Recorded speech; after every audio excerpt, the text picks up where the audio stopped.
wabarakatuh dan selamat sejahtera. Ahli yang berhormat, perbahasan disambung semula. Jemput Mengkibul.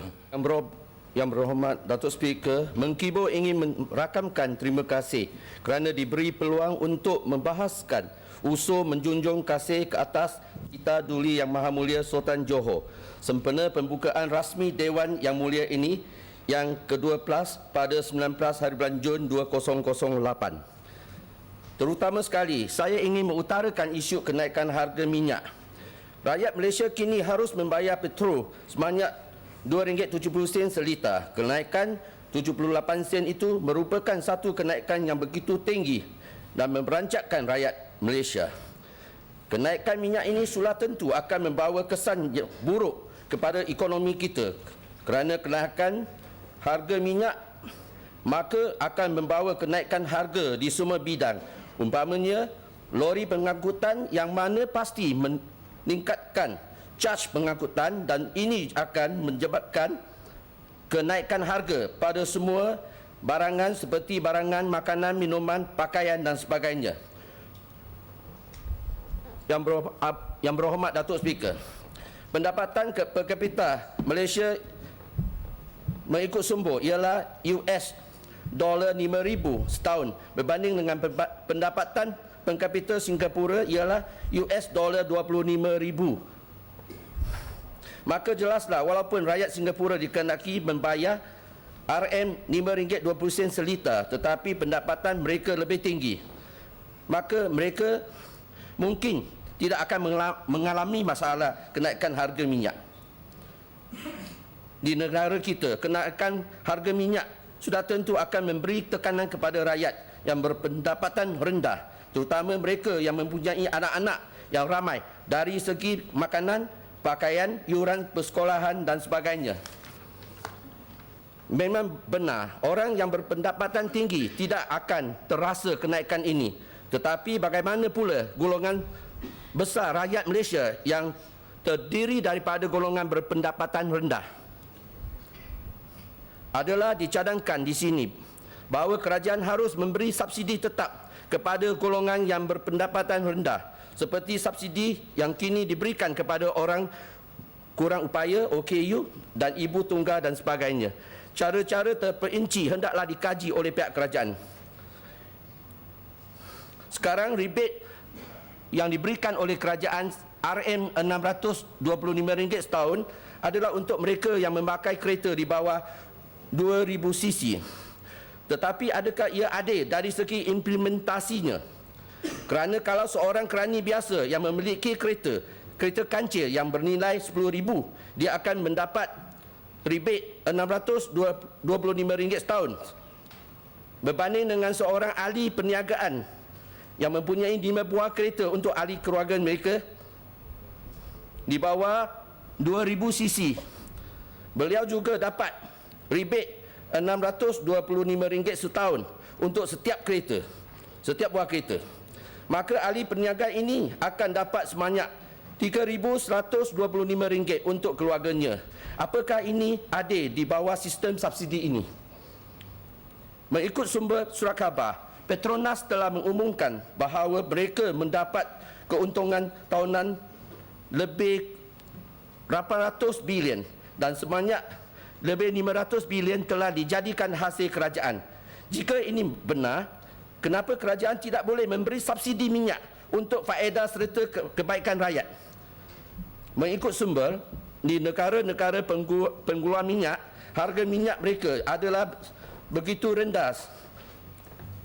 Contoh, di Egypt RM1.03 seliter, di Kuwait 67 sen seliter, di Arab Saudi 38 sen seliter. Di Brunei Darussalam juga difahami bahawa kerajaan memberi subsidi kepada rakyat.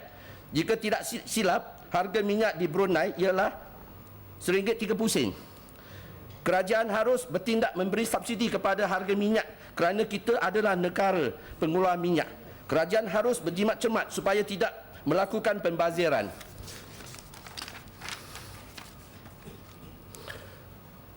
Yang berhormat Datuk Speaker, saya ingin mengambil kesempatan ini ucapkan syabas kepada kerajaan pusat yang telah mengambil langkah-langkah untuk mengatasi masalah inflasi seperti memotong perbelanjaan menteri-menteri, mengarah ketua-ketua jabatan mengurangkan program-program yang tidak perlu, menghadkan cuti menteri-menteri dan timbalan menteri di luar negeri dan di negara asing ASEAN saja, mengurangkan pembaziran penggunaan elektrik di jabatan kerajaan dan sebagainya. Walau bagaimanapun, adalah dicadangkan bahawa kerajaan harus mengawal harga supaya ia tidak naik sebegitu tinggi agar ia tidak menyebabkan inflasi yang teruk. Yang berhormat Speaker, Datuk Speaker, saya juga ingin membangkit isu-isu di kawasan saya. Isu pertama, isu banjir di kawasan Kluang.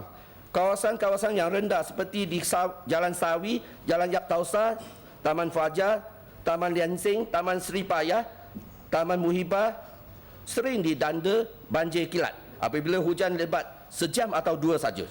Sungai Mengkibor Kluang masih begitu cetek dan tebing sungai telah ditumbuhi lalang-lalang. Adalah difahami bahawa kerajaan telah memperuntukkan 14 juta untuk membersihkan serta memperluaskan sungai tersebut. Panjang sungai ini adalah lebih kurang 4 km dan penghujung sungai di Kampung Palembang yang mana pasir dan rumput memenuhi sungai tersebut. Kini kerja-kerja membersih sungai Mengkibor telah berhenti. Apakah dianggap projek ini telah disempurnakan? Di kawasan-kawasan yang dilanda banjir, kebanyakan longkang dan parit tersumbat kerana sampah sarap. Adalah dicadangkan bahawa papan amaran diletakkan di tepi parit dan sungai untuk melarang pembuangan sampah dan jika perlu denda dikenakan pada sesiapa yang melanggar undang-undang. Yang berhormat Datuk Speaker, isu kedua, isu sampah sarap di merata-rata tempat di Kluang. Terdapat banyak aduan diterima daripada peniaga-peniaga dan penduduk tempatan mengenai sampah sarap yang dibuang merata-rata seperti di kawasan-kawasan yang terbabit, iaitu di Taman Intan, Taman Muhibah, Jalan Pahalo, Jalan Wayang. Nampaknya pihak Majlis Perbandaran Kluang MPK atau pihak swasta telah gagal menjalankan tugas untuk mengutip sampah sarap setiap hari. Dan ada kalanya sampah sarap telah dibiarkan begitu saja selama 4-5 hari dan sehingga mengeluarkan bau busuk. Adalah dicadangkan setiap taman dibekalkan dengan peti sampah yang besar. Peti sampah yang besar dengan penutup dan papan tanda diletakkan di sebelahnya. Meminta orang ramai membuang sampah ke dalamnya. Juga dicadangkan supaya pegawai MPK membuat rondaan mengejut, iaitu seperti spot check dengan izin untuk memastikan pekerja-pekerja memang bekerja betul. Saya menerima aduan mengatakan ada pekerja-pekerja yang membuat kerja sambil lewa seperti mengangkut sampah separuh dan biarkan selebihannya. Saya juga menerima aduan bahawa pihak swasta yang diberi kontrak untuk mengutip sampah sarap juga tidak menjalankan tugas dengan memuaskan. Umpamanya dengan menggunakan lori kecil saja. Juga air kotor mengalir keluar dari lori dan membawa bau merata-rata. Ada aduan yang mengatakan tempat mereka 3-4 hari tiada kutipan langsung. Adalah dicadangkan bahawa kontrak mereka patut dikaji semula. Sama ada mereka patut diberhentikan kontrak ataupun diberi amaran. Yang berhormat Datuk Speaker, isu ketiga, isu projek hospital baru di Jalan Kota Tinggi. Bekas Menteri Kesihatan yang berhormat Dr. Chua Soe Lek telah melancarkan projek di atas yang kini telah terbengkalai. Ini merupakan projek rancangan Malaysia ke-8. Adakah projek ini masih diteruskan dalam rancangan ke-9? Yang berhormat Datuk Speaker, isu pendatang asing yang ramai di Kluang. Pendatang asing telah menceburi berbagai-bagai bidang seperti pekerja binaan, pekerja kilang, restoran makan dan ada juga di supermarket. Ada pula yang menjadi peniaga roti canai, penjual aiskrim. Masalah telah timbul kerana anak-anak tempatan telah menjadi penganggur dan ada yang menjadi peragut dan pencuri. Adalah dicadangkan bahawa garis panduan harus dikeluarkan kepada majikan-majikan supaya mereka mengambil sebilangan kota anak-anak tempatan untuk bekerja. Soal gaji murah pekerja orang asing tidak boleh dijadikan satu alasan bagi majikan menafikan peluang anak tempatan untuk bekerja. Yang berhormat Datuk Speaker, isu kelima, isu pencemaran Sungai Mengkibor. Pencemaran Sungai Mengkibor. Di tebing Sungai Mengkibor, kawasan Bandar Keluang, telah didirikan taman dikresi yang menelan perbelanjaan 2 juta mengikut sumber. Jika benar, ini merupakan satu projek pembaziran kerana kawasan itu turut dilanda banjir semasa hujan lebat. Mungkin itu satu pandangan yang cantik untuk melihat suasana banjir.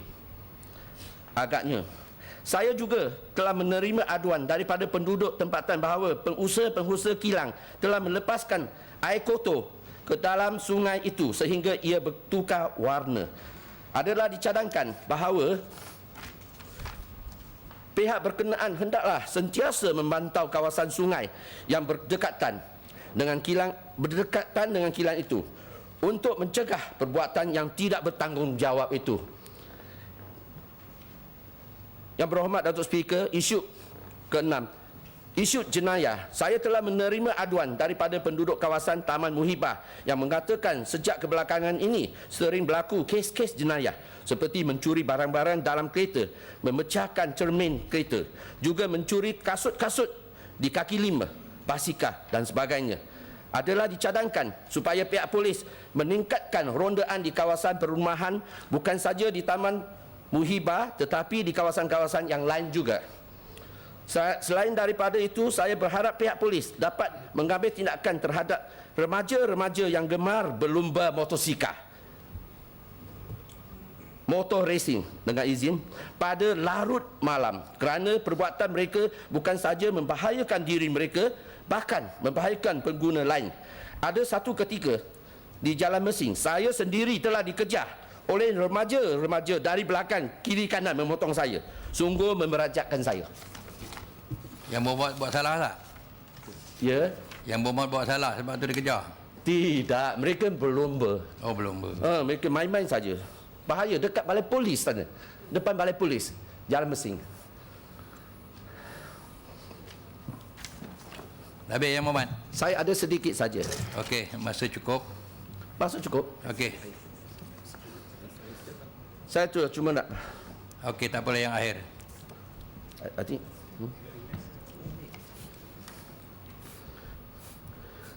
Sebelum tu saya ingin menjawab YB Yongping yang berkata kawasan Yongping tidak kekurangan air pada tahun 2005 seperti yang dinyatakan oleh YB Skudai di dalam Dewan Yang Mulia pagi ini.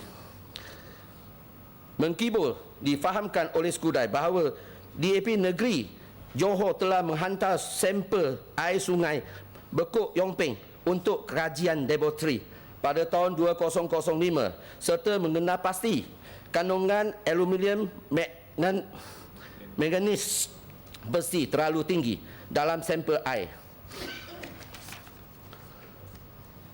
Kawasan Keluang juga, iaitu kawasan saya Mengkibor, juga mengalami masalah kekurangan bekalan air pada waktu itu, ketika itu. Kesimpulan yang dibuat oleh Mengkibor dan Skudai adalah kekurangan air bersih akibat pencemaran baja dan produk sampingan tani. Yang berhormat Datuk Speaker, saya ingin mengakhiri dengan kata-kata seperti berikut. Apakah gunanya kita orang politik yang menjadi pemimpin yang hidup selesa tetapi rakyat jelata yang berpendapatan rendah hidup menderita? Apa gunanya kita duduk di dewan berbincang dan berbahas tetapi tidak dapat membantu rakyat yang menghadapi pelbagai masalah? Sekian, terima kasih. Terima kasih Yang Berhormat.